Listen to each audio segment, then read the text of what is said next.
Have you ever wondered how to work with alcohol ink on canvas in a way that feels effortless? I'm going to show you how with one of my favorite alcohol ink techniques, the Rainbow Ombre Fade. I did opt to keep the original class audio and did not do a voiceover. Hopefully that's okay. So with canvas, as you know, we have primed the canvas with 2 layers of Kiehl's latex primer, 2 light, easy layers, not heavy, and we've let them dry for approximately half a day or so, unless we feel confident and we want to go a little bit sooner than that, then that's okay. As far as materials, we have our primed canvas, which is already primed, and if you haven't watched the how to prime a canvas video yet, then I suggest you do that. And we also have our blow dryer. For this technique, we'll be using our air source majority of the time, not our breath. We have our 91% isopropyl alcohol in our squeeze bottle, and we will be using our squeeze bottle for the majority of this video. And then I also have a selection of my absolute favorite Bria Reese colors. And I've chosen Bria Reese specifically because I feel like their colors, I'm missing one, are the most pigmented of the colors. Jacquard is the second most pigmented, I think, but they don't have as many color options as Bria Reese. So I do highly recommend Bria Reese if you're working on canvas, because a little really does go a long way, and you want your canvas to be nice and saturated, so that way you get the nice alcohol ink effect to come through. So for colors, I have the Bria Reese medium magenta, I have the Bria Reese orange, cadmium yellow, cobalt green, lake blue, ultramarine blue, and they're purple. I'm also using the Jacquard Pinata Gold Metallic. I'm using the rich gold for this specific piece. And I have protected my surface with a paper towel because this piece will get messy, as a lot of our ink is going to go off of the canvas, or a lot of our diluted ink anyways. So I want to really point out one major factor here is that this is the most porous of all of the surfaces we have worked on so far, meaning that the inks are going to want to absorb more into the canvas than they've wanted to do with the Yupo paper and obviously with the tile. So you want to be careful how long you allow your ink to sit in one spot, because otherwise you're going to be stuck with that spot and it's going to be harder to work because you're not able to pick up the inks as easily as you are on the Yupo paper and on the tile. So you have a little bit less flexibility with your work, but it's not as bad as you would think if you've properly primed your canvas ahead of time.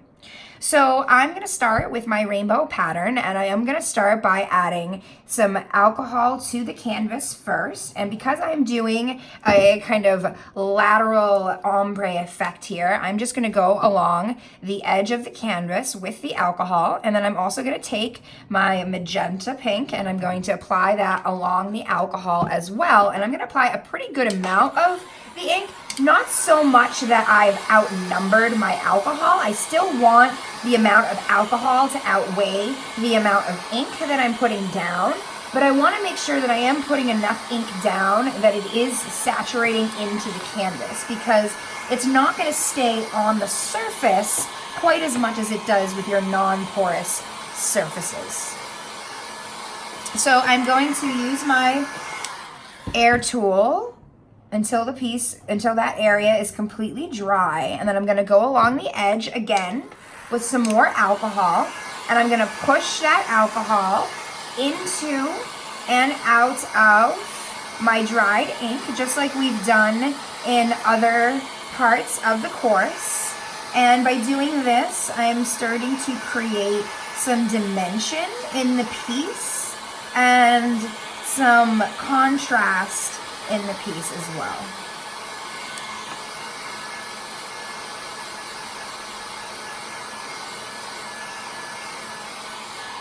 Okay, once I've gotten my first color to my liking, I'm then going to make sure my gold is nice and shaken up, and I'm hearing that ball shake around inside. And I'm going to apply alcohol to the very edge and outside of where that pink ends, and I'm going to apply just a bit of the gold, and I'm going to work that gold into and out of that alcohol. And you really want to make sure that you're quick in how you're moving around that gold and diluting it with the alcohol, because what you're going to see is you'll start to see a shadow of where you initially put that metallic. So it really is in your best interest to work quickly when working with this technique. So I've started to build my first layer here, and I can go in if I wanted to and add a bit more color.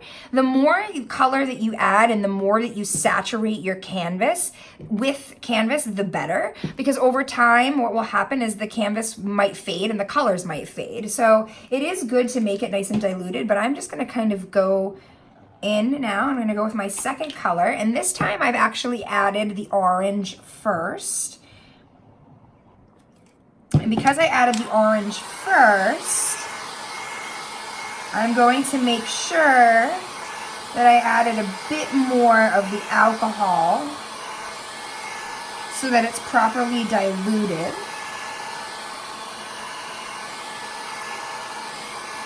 And don't worry if you're getting really harsh lines here on the edges, because we can go in, and we will go in, and we will rework some of those lines very easily just by going in and adding alcohol along your harsh line, and then taking that alcohol and blending it in and out of the dried ink.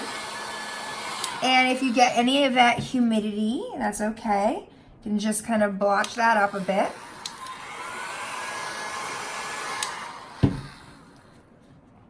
Okay.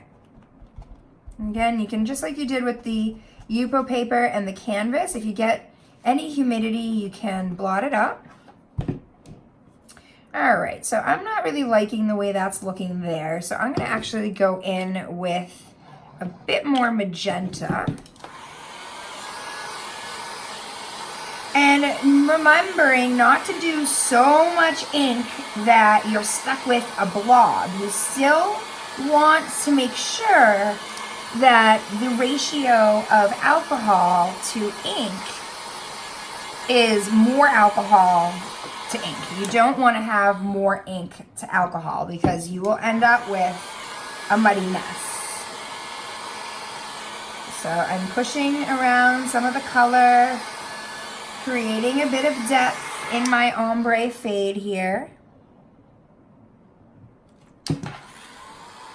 And I'm basically just going back into areas that I feel have gotten really dark or muddy, and I'm just going in and reworking those areas with more alcohol. And so I can go now over here to the edge of my orange and add more alcohol and start to blend out that orange a bit more.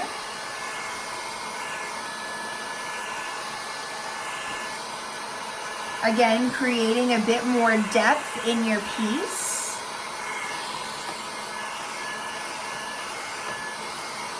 Right.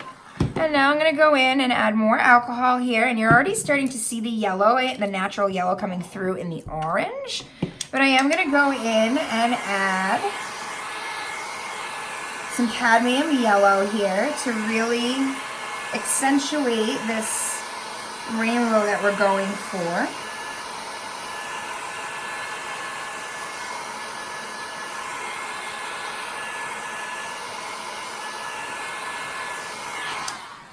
And still being mindful of any humidity that you might be getting. And at this point, I'm going to go in and add a bit more gold. And you'll notice that I haven't added a ton of gold at this point, because I want to make sure that I don't muddy up the piece too much. But I am adding just enough gold to these layers that there is just a touch of sparkle.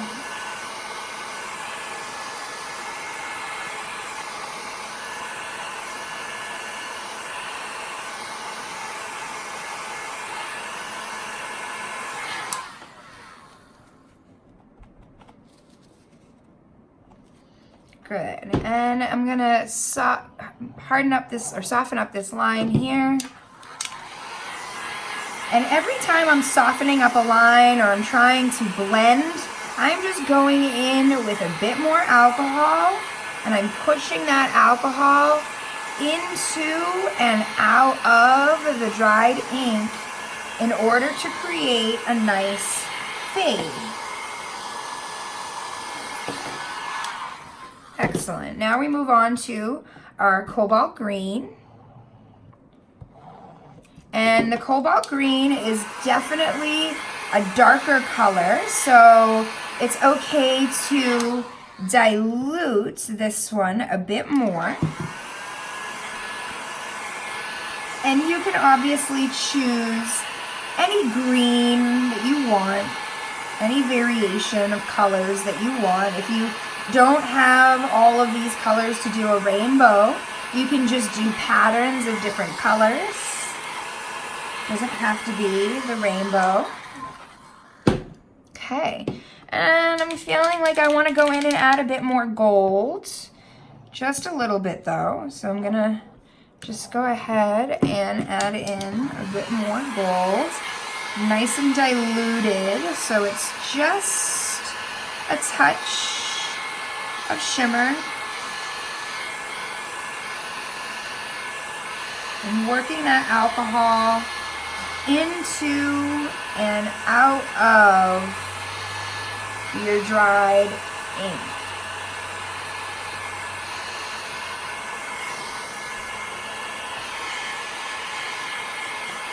And remembering that if you get harsh lines, you just go back in with a bit more alcohol.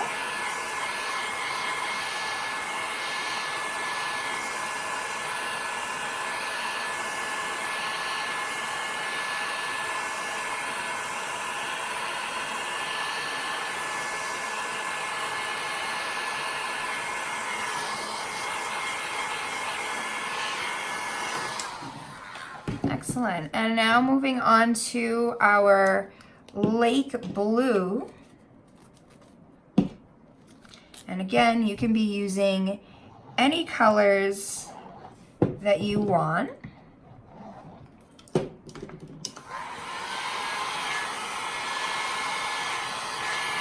And using the exact same effects or techniques.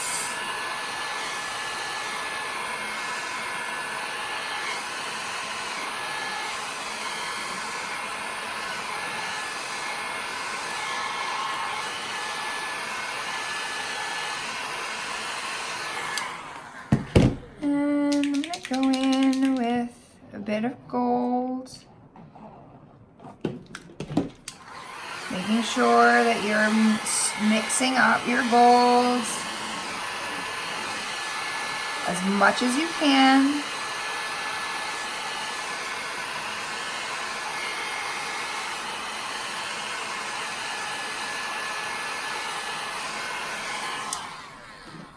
And softening up your harsh lines by just going in and blending your two colors together with more alcohol.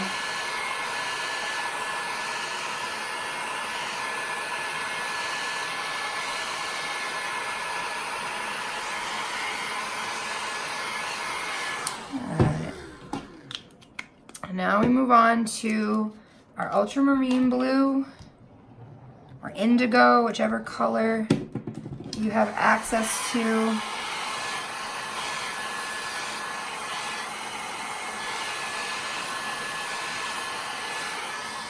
And if you get those harsh lines, just adding in a bit more alcohol to soften it up.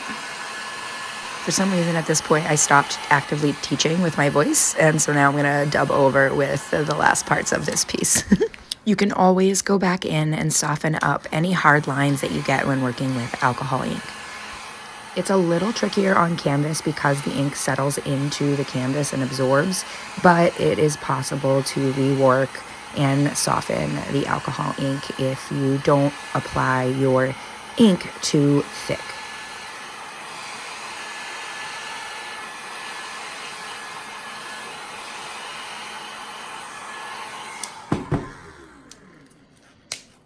finally go in with our purple.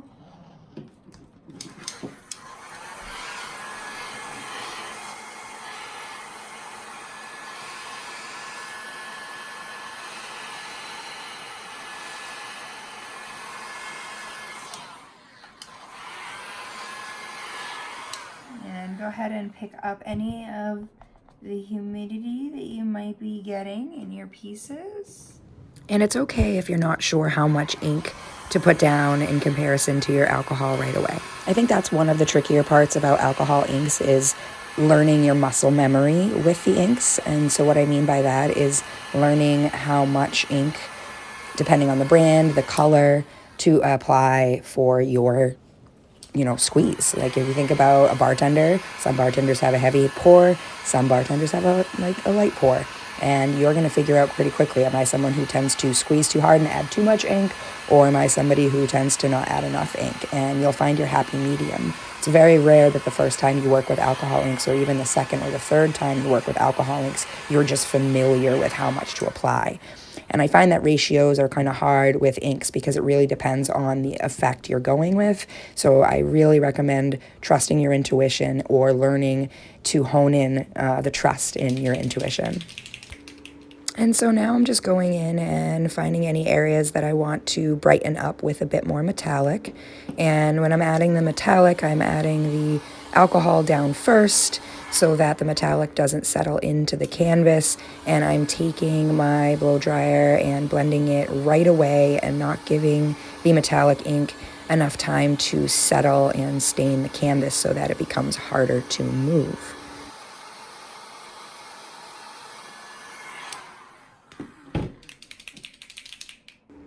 It's really up to you how much metallic you use or if you use metallic at all. I think the biggest trick with it is knowing not to overwork it too much. That's why you see me go in with my first layer with only a little bit of the metallic, and then I'm going in over now in a second layer with a little bit more metallic, because if I had tried to rework this metallic again and again, eventually you start to get mud because the metallic starts to mix with all your other colors. So the trick with the metallic is to work pretty quickly and to dilute it well and to make sure that you're not going back in and reworking it once it's dry if you can avoid it. If you do rework it once and you're only really reworking it with a little bit of alcohol and not another color, and it's not mixing in and blending in with another colors or other colors, it might be okay, but I do recommend trying to follow a rule of thumb of not messing with the gold or the metallic if you can avoid it once the metallic is dry. You can see that the canvas is pretty forgiving. I'm really able to soften up my lines. I'm able to create a nice blended, airy effect. And I want to remind you that this takes a lot of practice, that what you're seeing happening here that seems to be pretty effortless is actually many, many, many, many, many hours of trial and error in trying to get this just right. And so now I'm going to show you an example of overworking the gold. So I went in and I added more gold in a spot that really didn't need it because it already had enough gold and enough color. And I maybe also didn't shake the bottle enough before pouring it.